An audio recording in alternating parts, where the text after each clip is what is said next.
ကောင်းကင်ဘုံကထိန်ထိန်တာနေတဲ့လာမင်းကြီးအောက်မှာနက်စစ်တီရှစ်တောင်းအောင်အုပ်ချုပ်ရတဲ့ထမ်းပုံစစ်သူကြီးတယောက်အေးဆက်တဲ့လေပင်လေကြီးတွေကိုခန်းစားနေခဲ့ပါတယ်။တနေရာရောက်မှာတော့လောကဝရောင်အေးချမ်းမှုစောင့်ကြည့်ပေးနိုင်တဲ့လမ်းနဲ့သမီးချမ်းရဲ့အလှကိုမျက်ဝါးထင်ထင်တွေ့လိုက်ရပါတယ်။အဲ့လိုနဲ့ချမ်းကိုဆွဲလန်းသွားတဲ့ထမ်းပုံစစ်သူကြီးကလည်းသူမရဲ့အလှမှာရင်မူးနေရင်းနဲ့လမ်းခုလက်မှာယာတုနဲ့နတ်သမီးလေးတစ်ပါးကိုဝင်တိုက်မိခဲ့ပါတယ်။ဒါပေမဲ့အချစ်စိတ်မုံလေးရဲ့ထမ်းပုံစစ်သူကြီးကနတ်သမီးလေးကိုဂရုမစိုက်ပဲချမ်းတော်ရဲ့နောက်ကသာလိုက်လာခဲ့ပါတယ်။ဒါပေမဲ့ချမ်းကမှလည်းကောင်းကင်နိုင်ငံရဲ့အတော်ဆုံးလေးတဲ့တော်တူဖြစ်တဲ့ဖိုရီဆိုတဲ့ကျင်းရတော်နတ်သားပိုက်ရှင်လေးကရှိပြီးသားဖြစ်နေပါတယ်။အဲအကြောင်းလာနဲ့သမီးတို့မှာချစ်ခင်ဆုံးမမိရဲ့ထမ်းပုံစစ်သူကြီးကိုကြောက်စိမ်းအိတ်ဂရစ်ကအပြစ်ပေးရနေနဲ့နောင်ဘဝပေါင်းတစ်ထောင်တိုင်အောင်ချစ်တဲ့သူနဲ့တွေ့ခွင့်ရမှာဖြစ်ပြီးအတူတကွပေါင်းဖက်မိရင်တော့ကောင်းကင်ဘုံကနှစ်ယောက်လုံးကိုတက်စီဆိုတဲ့ချိန်စာနဲ့အတူလူပြည်ကိုပြစ်ချလိုက်ပါတယ်လူပြည်ကိုရောက်တဲ့အချိန်မှာလည်းချွေးလန်ဆိုတဲ့မိန်းကလေးနဲ့ပူးစာဆောင်ခဲ့ပြီးမြဲကောင်းကင်ဘုံရဲ့ချိန်စာကြောင့်ထမ်းပုံစစ်သူကြီးကလူသားမဟုတ်ပဲဝမ်းမကြီးစီမှာဝင်စားခဲ့တဲ့အတွက်ဝမ်းမိတ်ဆာဘဝကိုရောက်သွားခဲ့ပါတယ်တစ်ဖက်မှာထမ်းပုံစစ်သူကြီးကိုဝင်တိုက်မိခဲ့တဲ့နတ်သမီးလေးကလည်းခံညားတဲ့စစ်သူကြီးကိုမြင်မြင်ချင်းချစ်မိသွားခဲ့ရကြောင်းထမ်းပုံစစ်သူကြီးလူပြည်ကိုအပြစ်ပေးခံရတယ်ဆိုတဲ့သတင်းကြားတာနဲ့သူပါနတ်သက်ကြွေပြီးလိုက်ဆင်းခဲ့ပါတယ်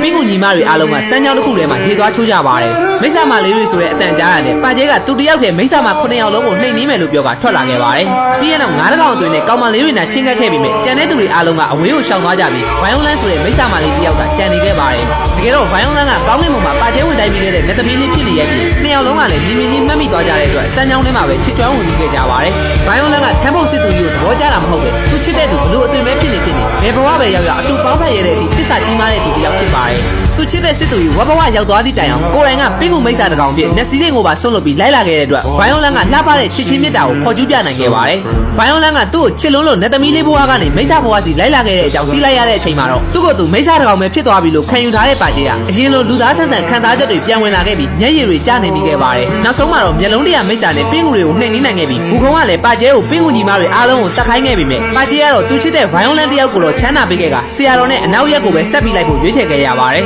ဗိုင်ယိုလန်ရဲ့နောက်ဆုံးအချိန်ကိုလည်းရောက်လာခဲ့ပြီဖြစ်ပါတယ်။ပါကျဲအနေနဲ့သူချစ်တဲ့သူသူ့ရဲ့သွေးသားကရှေ့မှာရှိနေပါလေရဲ့နဲ့ကောင်းကင်ဘုံရဲ့ချိန်သားကြောင့်အဆုံးသတ်မှာတေချာပေါက်ခွဲဝါရမယ်ဆိုတာကိုလည်းကြိုသိနေခဲ့ပါတယ်။သူ့မှာဝူခုံးလိုမျိုးလဲကောင်းကင်ဘုံကိုစစ်ခင်းနိုင်မှုစွမ်းအားနဲ့တက်တည်လည်းမရှိရကြောင်းသူတက်နိုင်တဲ့ဘက်ကနေသူချစ်ရတဲ့သူတွေမနာကျင်စေဖို့အတွက်ဝေးကွာခြင်းဆိုတဲ့အရာကိုပဲရွေးချယ်လိုက်ပါတယ်။ဒါတွေကိုမသိခဲ့တဲ့ဗိုင်ယိုလန်ကတော့သူ့ရဲ့နောက်ဆုံးအချိန်မှာရှင်ကမပြောင်းလဲသေးဘူးပဲဆိုတဲ့စကားနဲ့သူချစ်တဲ့ပါကျဲကိုအယူအောင်လို့ပြောရင်းနဲ့တိတ်ဆုံးသွားခဲ့ပါတယ်။ချစ်ချင်းမြတ်တာဆိုတာဘလောက်ပဲစစ်မှန်ပါစေဘလောက်ပဲလှပနေပါစေနီးစပ်ချင်းကနှစ်ယောက်လုံးကိုနာကျင်စေမယ်ဆိုတာကြိုသိနေတဲ့ပါကျဲကနောက်ဘဝဆိုတာသာရောက်ခဲ့ရင်သူ့ကိုထပ်ပြီးရွေးချယ်နေမှာဆိုရဲ့အတွက်ချစ်တဲ့စိတ်ကြောင့်အသေးမမှနဲ့တစ်ချက်မှလှည့်မကြည့်ပဲလက်လွတ်ပေးလိုက်ပါတယ်။ပြေးတဲ့သူနဲ့လိုက်တဲ့သူမှာဘသူကပုံပြီးပြင်ပန်းရလဲဆိုတာကအတိတ်ပဲရေးရမရှိပေမဲ့နောက်ထပ်ဘဝပေါင်း999ခုမှာထမ်းဖို့စစ်သူကြီးတစ်ပြည့်လဲကျူးပါကျဲကသူချစ်ရတဲ့သူတွေကိုနာကျင်စွာကြောခိုင်းရအောင်မှာဖြစ်ပါတယ်။အဆုံးသတ်မှာတော့ချစ်ချင်းမြတ်တာတစ်ခုကပိုင်ဆိုင်ရသည်ဖြစ်စေဝေးကွာခဲ့ရသည်ဖြစ်စေတယောက်နဲ့တယောက်ဘလောက်ထိနှစ်ကာချစ်ကြလဲဆိုတာဒါအဓိကဖြစ်တဲ့အတွက်ကျွန်တော်တို့မှာရောပါကျဲလို့စွန့်လို့ရတဲ့တတိမျိုးရှိရလားဆိုတာကို